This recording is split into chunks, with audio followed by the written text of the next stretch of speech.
نحمده ونصلي على رسوله الكريم اما بعد فاعوذ بالله من الشیطان الرجیم بسم اللہ الرحمن الرحیم. سمجھو نئی آسان ملا ہے، سمجھو نئی آسان ملا ہے، دیکھے ہزاروں جان ملا ہے. خاک میں پہلے لہو ملا تھا، خاک میں پہلے لہو ملا تھا، تب جا کے پاکستان ملا ہے. صدر علی وقار، محترم اساتذہ کرام اور میرے عزیز ساتھیوں، السلام علیکم. آج کی اس پروقار اور عظیم الشان تقریب میں مجھے جس موضوع پر لب کشائی کرنے کا موقع ملا ہے اس کا عنوان ہے یوم آزادی قربانی کی سنہری داستان.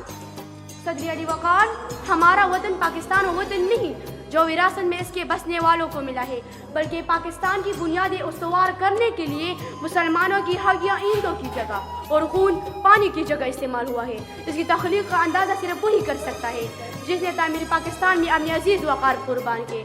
حصول پاکستان کے لاکھوں خاندان بے گھر ہوئے، کتنی ماؤں، بہنوں، بیٹیوں اور بیویوں نے نہروں اور کنویں میں ڈوب کر پاکستان کی قیمت ادا کی. ملی نہیں ہے ہمیں ارض پاک تحفے میں، ملی نہیں ہے ہمیں ارض پاک تحفے میں، جلا کو دی بجھے ہیں تو یہ چراغ جلا.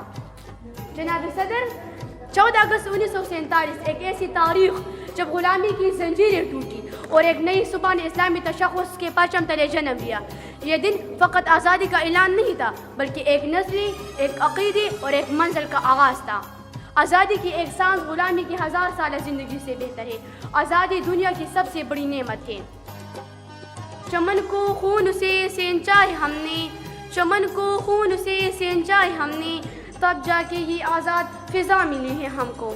جناب صدر، اسی طرح 1965 کی جنگ میں اس وطن کے جیالوں نے امن و سلامتی کے عزم کو لے کر وطن کی خاطر وطن کے دشمنوں کے عزائم کو خاک میں ملا دیا. کبھی ایم عالم جیسے جاباز کی صورت میں جس نے ایک منٹ میں دشمنوں کے 5 طیاروں کو گرا کر ان پر خوف و لرزہ طاری کر دیا، تو کبھی راشد منخاس کی صورت میں، تو کبھی میجر طفیل کی صورت میں، تو کبھی کیپٹن کرنل شیر خان کی صورت میں، تو کبھی میجر عزیز بگٹی کی صورت میں، جنہوں نے اپنے سینے پر بم باندھ کر اس بات کا اعلان کر دیا کہ چاہے میرے جسم کے ٹکڑے ٹکڑے کیوں نہ ہو جائے لیکن میں اپنے دشمنوں کو مزہ چھکا کر رہوں گا. اور اسی طرح جناب صدر، 1965 کی جنگ میں ہمارے دشمنوں نے یہ بات بڑی فخر سے کہی تھی کہ ہم صبح کا نشر لاہور میں کریں گے، لیکن سلام ہو سلام ہمارے وطن کے جاباز سپاہیوں پر جنہوں نے انہیں ایسا ناشتہ تو کیا ایسے چھانے چھوائے کہ شاید اس کو کبھی نہ بھولیں گے. دشت تو دشت ہے دریا بھی نہ چھوڑے ہم نے، دشت تو دشت ہے دریا بھی نہ چھوڑے ہم نے، بحر ظلمات میں دوڑا دیے گھوڑے ہم نے. صدر علی وقار، اقبال نے اپنے نوجوانوں کو شاہین کہا تھا. شاہین کیا ہے؟ شاہین وہ پرندہ ہے جس کی پرواز سارے پرندوں سے بلند ہوتی ہے. جب یہ پرواز کرتا ہے تو سارے چرند پرند دریا پہاڑ اس کے پروں کے نیچے ہوتے ہیں. صدر علی وقار اور میرے عزیز ساتھیوں، جس جگہ کوئی انسان پیدا ہوتا ہے، جوان ہوتا ہے اور اپنی روزی کماتا ہے، وہ جگہ انسان کا وطن کہلاتی ہے. اپنے وطن سے محبت ہر انسان کے دل میں ہوتی ہے. وطن سے محبت کا تقاضا یہ ہے کہ ہم اپنے وطن کے ہر چیز سے محبت کریں، اپنے ہر کام کو پیچھے چھوڑ کر اپنے وطن کی ترقی کے لیے کام کریں. ہمارے کام ہماری اپنی ذات کے لیے نہیں ہو بلکہ ہمارے ملک کی ترقی اور وطن کے لوگوں کے لیے ہو. ملک کی حفاظت سب پر لازم ہے. اگر کبھی کوئی ایسا موقع آ جائے کہ وطن کی حفاظت کے لیے جان کی قربانی دینا پڑے تو ہمیں پیچھے نہیں ہٹنا چاہیے. موجودہ دور میں کسی ملک کی ترقی کے لیے اس ملک کے نوجوانوں کے لیے سائنس اور ٹیکنالوجی کا علم حاصل کرنا لازمی ہے. اگر ہم سائنس کے میدان میں ترقی نہیں کریں گے تو دوسرے قوموں سے پیچھے رہ جائیں گے. جدید علوم حاصل کر کے ہم اللہ سبحانہ و تعالی کے بنائی ہوئی بے شمار چیزوں کے بارے میں علم حاصل کر سکتے ہیں. ہمارا حاصل کیا ہوا علم ہمارے ملک اور قوم کے بہت سے کام آ سکتا ہے. ایک طالب علم ہونے کی حیثیت سے ہمارا فرض بنتا ہے کہ ہم فوجی تربیت بھی لازمی حاصل کریں. جنگ کے دنوں میں یہ حاصل کی گئی فوجی تربیت ہمارے بہت کام آ سکتی ہے. امن کے دنوں میں بھی مختلف حادثات کی صورت میں ہم دوسروں کی مدد کر سکتے ہیں. اللہ تعالیٰ نے پاکستان کو ایک میں قوت بنایا. ہمیں چاہیے کہ ہم اس کی حفاظت کریں اور اسے مزید ترقی دیں. وطن سے محبت کرنے والے طالب علم اپنی محنت سے کام لے کر ملک کو بہت زیادہ ترقی دے سکتا ہے.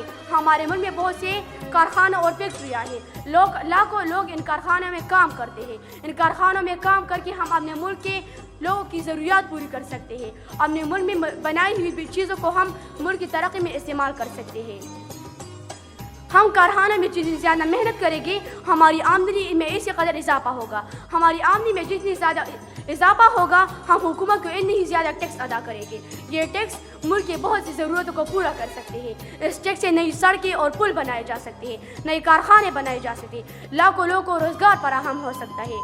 ہمارا ملک زیادہ ترقی کر سکتا ہے. ہمیں وطن کی ترقی کے لیے دن رات کوشش کرنی چاہیے تاکہ ہمارے وطن بھی دوسرے ملکوں کی طرح ترقی یافتہ اور خوشحال ہو سکے. بقول اقبال, نہیں تیرا نشیمن قصر سلطانی کے گنبد پر, نہیں تیرا نشیمن قصر سلطانی کے گنبد پر, تو شاہی ہے بسیرا کر پہاڑوں کی چٹانوں پر. صدر علی وقار, آج اقبال کے شاہین کیا کر رہے ہیں؟ آج اقبال کے شاہین سڑک پر گزرتی ہوئی لڑکی کو چھیڑ رہے ہیں. آج اقبال کے شاہین اپنے ملک میں دکان کھولنا تو پسند نہیں کرتے صدر علی وقار, مگر گوروں کے گھروں میں کام کر رہے ہیں. آج اقبال کے شاہین آنکھیں کھول کر سو رہے ہیں. آج اقبال کے شاہین میں خودی پرواز ہی نہیں رہی. آج کے ان شاہینوں نے اقبال کی تکمیل میں خواب کو تباہ کر ڈالا. بقول شاعر, دل کے پھپولے جل اٹھے سینے کے داغ سے, دل کے پھپولے جل اٹھے سینے کے داغ سے, اس گھر کو آگ لگی گھر کے چراغ سے.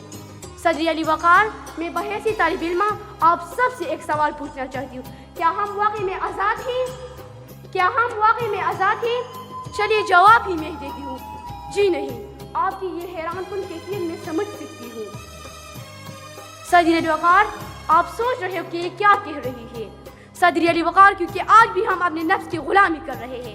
آج ہم اپنی سوچ کے غلام ہیں. آج پاکستان کو آزاد ہوئے 78 سال ہو گئے ہیں, لیکن صدر علی وقار, آج بھی ہم ہندوؤں کے رسم و رواج کو چھوڑ نہ سکے. صدر علی وقار, آج کل جتنی آزادی سے زیادہ ہم طالب علموں کو جلدی ہوتی ہے کہ 14 اگست کا دن آئے اور ہمیں چھٹی ہو. آج کل 14 اگست والے دن گاڑیوں کے باہر بڑے بڑے جھنڈے لگے ہوتے ہیں, موٹر سائیکل پر بڑے بڑے جھنڈے لگے ہوتے ہیں. بچوں نے اپنے منہ جھنڈے سے رنگا دیے ہوتے ہیں, مگر یہ دیکھ کر شرمندہ ہونا پڑتا ہے کہ گاڑیوں کے باہر پاکستانی جھنڈے لگے ہوتے ہیں, مگر گاڑیوں کے اندر بالی ووڈ اور ہالی ووڈ کے گانے چل رہے ہوتے ہیں. آج بھی ہم مغربی لوگ کی بہت سی نقل کرتے ہیں. ہمیں آج ضروری ہے اپنی سوچ بدلنے کی اور محنت کرنے کی. صدر علی وقار, 14 اگست 1947 کا دن صرف تاریخ نہیں, یہ دن خواب کی تعبیر ہے جو علامہ محمد اقبال نے دیکھا اور جسے قائد اعظم محمد علی جناح نے حقیقت بنایا. 14 اگست ہمیں یاد دلاتا ہے کہ یہ آزادی یوں نہیں ملی ہے. یہ ماؤں کی قربانی, بہنوں کی عزت اور بیٹیوں کے خون کا صلہ ہے. یہ آزادی ایک تحفہ نہیں, یہ امانت ہے. یہ پرچم سے رنگوں کا مجموعہ نہیں, یہ ایک عہد ہے. اور یہ دن صرف خوشیاں منانے کا دن نہیں بلکہ خود اقتصادی کا دن ہے. ساتھیوں, قومیں تقریروں سے نہیں بنتی, کردار سے بنتی ہے. آزادی جھنڈے لہرانے سے نہیں, ذمہ داریاں نبھانے سے قائم رہتی ہے. اور ملک نعروں سے نہیں, عمل سے سنورتا ہے. جناب صدر اور میری عزیز ساتھیوں, پاکستان ہماری پہچان ہے. ہمیں اسے سنوارنا ہے, اپنے بزرگوں کی قربانیوں کا حق ادا کرنا ہے. ہمیں نفرت نہیں محبت مانگتی ہے, سستی نہیں محنت کرنی ہے, غفلت نہیں ذمہ داریاں اٹھانی ہے. کیونکہ جب ہم بدلیں گے تو پاکستان بدلے گا, جب ہم جاگیں گے تو پاکستان جگمگائے گا. جناب صدر, میں اپنی تقریر کا اختتام ان اشعار پر کرنا چاہوں گی. اے وطن, تجھ سے ایک نیا عہد وفا کرتے ہیں. اے وطن, تجھ سے ایک نیا عہد وفا کرتے ہیں. مال کیا چیز ہم جا فدا کرتے ہیں. ہم اپنی سانسیں تیرے نام کرتے ہیں. ہم اپنی سانسیں تیرے نام کرتے ہیں. اے وطن, ہم تیری عظمت کو سلام کرتے ہیں.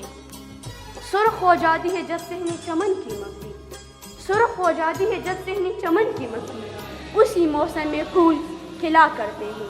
والسلام.